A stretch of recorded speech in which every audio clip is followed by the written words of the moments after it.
안녕하세요. 해외고 유학생 그리고 한국에서 국제고나 외국인 학교를 다니시는 여러분들의 한국 명문대 입시를 책임져 드리는 프레드 쌤입니다.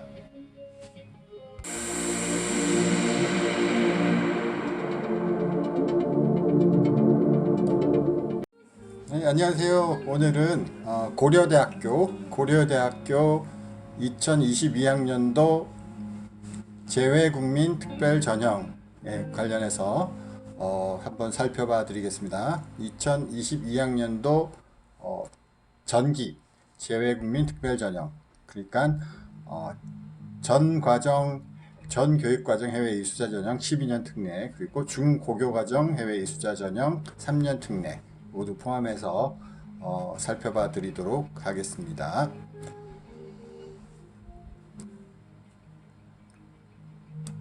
자, 우선 화면에서 보시면 2020학년도 그리고 2021학년도 재외국민 특별전형의 경쟁률이, 고려대학교 경쟁률이 보이고 있습니다. 그래서 전체적으로 2020학년도에는 6.47대 1, 2021학년도에는 6.05대 1, 살짝 낮아졌죠.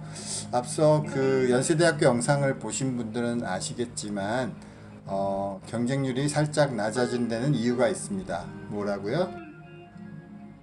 네, 바로 3년 특례 규정이 재작년에서 작년으로 넘어오면서 규정이 강화된 그 이유가 된다고 보시면 되겠습니다. 그래서 올해는 경쟁률이 6.05대 1보다 살짝 높아질 가능성이 훨씬 높다라고 보시면 되겠어요. 자, 전공별로는 뭐 보시면, 여기 화면에서 보시면 뭐 인기 학과들이 아무래도 경쟁률이 여전히 높았고요. 그래서 전반적으로 이렇게 보이고 있습니다. 네, 그래서 전체적으로 이제 6.47대 1에서 6.05대 1로 이렇게 살짝 낮아졌다 라고 보시면 되고요. 그리고 2022학년도의 그 전 교육과정 해외 이수자 전형 같은 경우에 여러분 대비하시려면 전반적인 그 경쟁률은 12년 특례죠. 12년 특례 같은 경우 전반적인 경쟁률은 말씀드리기가 좀 어렵지만 몇 명 정도가 지원해서 몇 명 정도가 최종적으로 합격하고 등록을 했다라는 데이터는 제가 말씀드릴 수 있는데요. 그래서 그 고려대 같은 경우는 2018년도, 2019년도까지는 전 교육과정 해외 이수자 전형 12년 특례에 대해서 100명 이하로 그 선발했던 전례가 있었는데, 그러니까 2020년부터는 100명이 넘었었죠. 그래서 2020년도 같은 경우에 전기 기준으로 741명이 지원을 해서 125명이 최종 입학한 바 있습니다. 그리고 이번 2021년 1학년도 같은 경우에 785명이 지원했고요. 그래서 그 최종적으로 입학한 데이터는 아직 나오지 않았는데 대략 비슷한 숫자 내지는 살짝 많은 숫자가 되지 않았을까. 뭐 이렇게 본다면 고려대 같은 경우 12년 특례는 그래도 인원이 조금씩 올라갈 가능성이 있다라고 보시면 되겠고요. 예. 뭐 그리고 또 한 가지는 뭐 고려대 같은 경우에 저 다음 영상에서 한번 설명드리겠지만 우리 해외고 학생들이 들어갈 문이 좀 좁은 편이에요. 그래서 해외에서 입국하시는 우리 해외고 출신들 중에서 특례가 가능하신 분들은 거의 특례로 도전을 하셔야 가능성이 그나마 높다라고 보셔야 될 겁니다.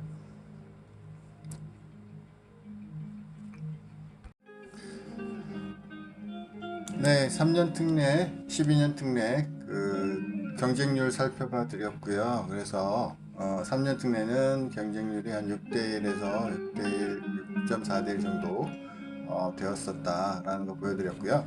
그래서 결국 그 12년 특례 같은 경우는 뭐 어느 정도 학생을 모집하는지 정도를 참조로 보시면 되지 특별히 딱 정해놓고 학생들을 선발하는 게 아니기 때문에 자격 요건이 된다고 생각하면 학교에서 더 많은 학생을 뽑을 수도 있다라는 부분 참조하시기 바랍니다. 그래서 세부 내용을 여기서 한번 봐드리면 뭐 제일 중요한 부분은 어떤 서류로 어떻게 학생들을 뽑느냐라는 부분이겠죠, 그죠? 그래서 여기 서류 부분하고 요강에서 보면서 여러분들의 어떤 형태로 지원을 해야 될지 마음속으로 전략을 짜 보시기 바랍니다.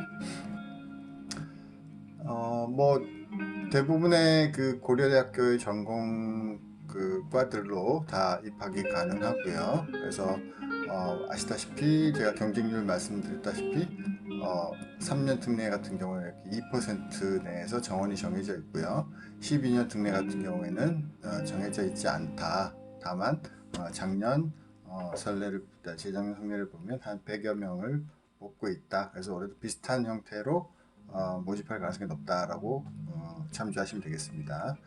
그래서 기간은 7월 5일부터 7월 7일까지 수요일까지 접수를 하고 8일 목요일까지 업로드할 서류, 온라인으로 제출할 서류들, 그리고 우편으로 제출할 서류들을 완료하면 된다. 뭐 연세대보다 하루 빠르네요, 그죠?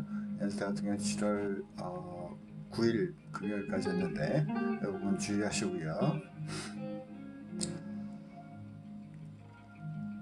자, 그 다음에 이제 그 3년 특례, 12년 특례 공이 해외에서 그 한국 그 초등학교 1학년부터 고등학교 3학년까지의 전 과정을 제대로 이수했는지를 확인하는 부분이 있습니다. 그래서 12년 특례 같은 경우에는 그 12년을 전체를 다 해외에서 했다라는 부분을 어차피 보여드려야 되기 때문에 그 부분에서 학적 서류들이 다 이렇게 정리해서 들어가게 되고요.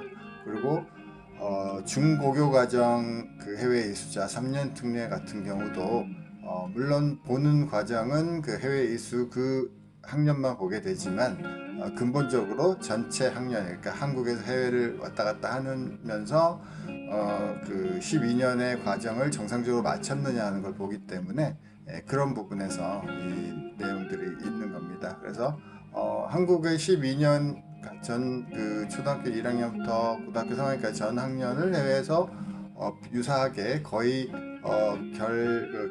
비는 기간 없이 제대로 이수하였으면 전혀 문제가 없고 그 부분에 대해서 서류만 작성하면 되기 때문에 크게 걱정할 부분은 아니라고 봅니다. 그래서 그리고 재외 국민 3년 특례 같은 경우에 정원의 2%, 3년 특례 같은 경우에는 자격 요건이 명확히 있죠. 앞에 제가 올려드린 다른 영상 중앙대나 연세대에서 다시 설명드렸지만 우리 학생들이 해외에서 3년 이상 공부를 해야 되고 그 중에 1년은 반드시 고등학교 과정이어야 한다. 그리고 그 단위 그 학년으로 생각해서 그 학년 단위로 1년에 학생은 4분의 3 그리고 부모님들은 3분의 2 이상을 해외 체류를 해야 된다라는 부분이 가장 핵심이 되겠습니다. 그래서 뽑는 방식은 그 앞에 말씀드렸던 대부분의 전공이 1단계에서는 서류 100%로 선발을 하고 2단계에서 면접 30%를 더해서 1단계 성적과 선발하게 되고요. 뭐 예능 부분은 예능계 같은 경우에는 이제 조금 다를 수 있습니다만은 어차피 면접으로 진행된다라는 것은 동일합니다. 그래서 그 결국 뭐죠? 3년 특례 같은 경우에는 면접이 30%를 2단계에서 보게 되고요. 그 다음에 12년 특례 같은 경우에는 면접이 일반 과들은 면접이 없고 예능계만 면접이 있다라고 보시면 될 거예요. 자, 서류 부분은 제가 이제 여기 뭐 간단히 나와 있기는 고등학교 성적 부분하고 뭐 이런 부분 활동을 증명하는 서류들로 평가한다로 되어 있는데 뒤에서 제가 자세히 봐드릴게요. 자, 여기 보시면 서류 우선 3년 특례 서류 그리고 여기 옆에 오른쪽에 보이는 게 12년 특례 서류예요. 거의 유사합니다. 그래서 같이 설명드리면 되는데 일단 그 아까 말씀드렸던 그 전체 학년을 제대로 이수했느냐라는 부분을 표시하는 일반 서류들이 앞에 들어가고요. 그 다음에 이제 제일 중요한 게 뭐 학교 성적이죠. 고등학교, 초중고등학교 성적인데 성적 부분이 이제 성적 증명으로 들어가고, 그 다음에 졸업했다는 증명이 졸업 또는 졸업 예정 증명서 들어가고, 이 두 서류들은 아시다시피 아포스티유 또는 영사 공증이 돼서 제출이 돼야 되는 거고요. 그 다음에 이제 학사 일정표 같은 경우는 이제 학기가 학교마다 국가마다 조금씩 다르기 때문에 그 기간을 이제 확인할 필요가 있기 때문에 제출하게 되는 거고요.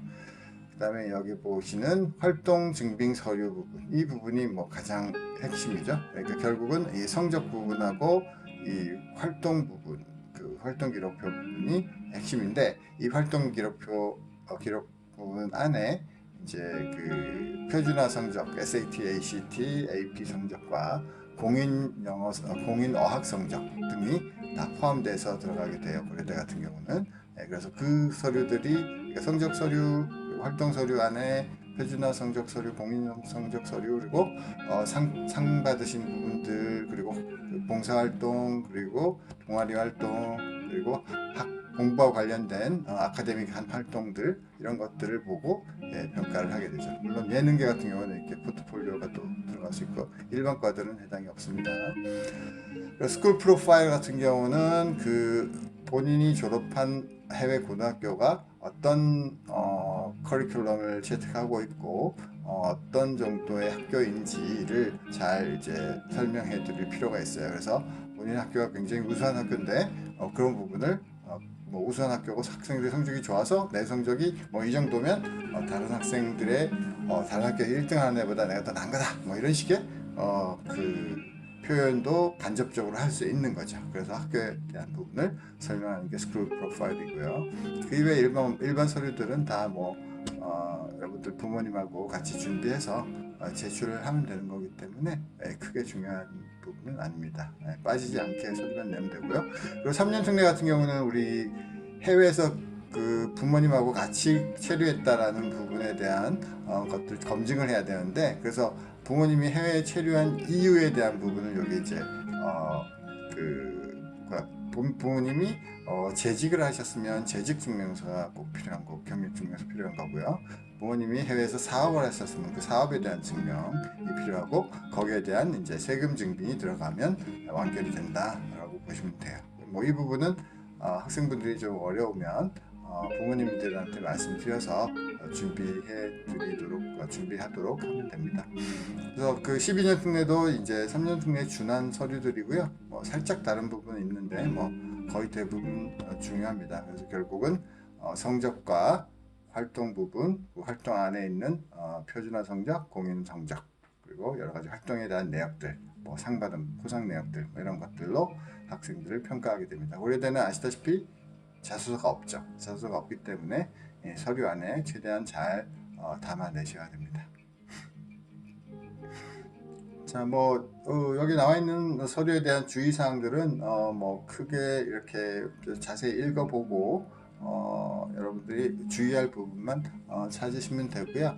대부분의 서류들이 이제 입력해서 내는 서류들을 제외하면 대부분 서류를 PDF 파일로 해서 온라인 업로드하는 식으로 다 진행이 됩니다. 그래서 그 부분 아시면 되고, 아까 제일 중요하다고 제가 말씀드렸던 활동 증빙 서류들, 이렇게 공인 성적이랑 표준화 성적이랑 뭐 자격증, 수상 내역, 등등등등 해서 학교에서 발급한 것들 위주로 해서 제출하게 되고요. 최대 10개 항목에 20페이지까지 제출할 수 있다. 이 부분도 사실은 A4 크기로 해서 스캔해서 제출을 하고, 원본은 나중에 따로 제출을 하면 된다. 대부분의 경우에 이제 졸업하고 나서 입학 후에 입학 직전에, 그러니까 내년 2월 달에 이제 제출하게 원본 서류를 제출하게 되죠. 그래서 그 부분 참조하시면 되겠습니다. 자, 뭐 전형료 같은 경우는 거기 그 입학 원서 쓰는 그 페이지에서 여러분들이 결정을 하면 되는 거고요. 그래서 그 중요한 부분 다 살펴봐 드리고, 그리고 이제 가장 중요한 부분은 서류 부분이니까 서류 부분을 제가 따로 양식을 보면서 한번 설명드리겠습니다.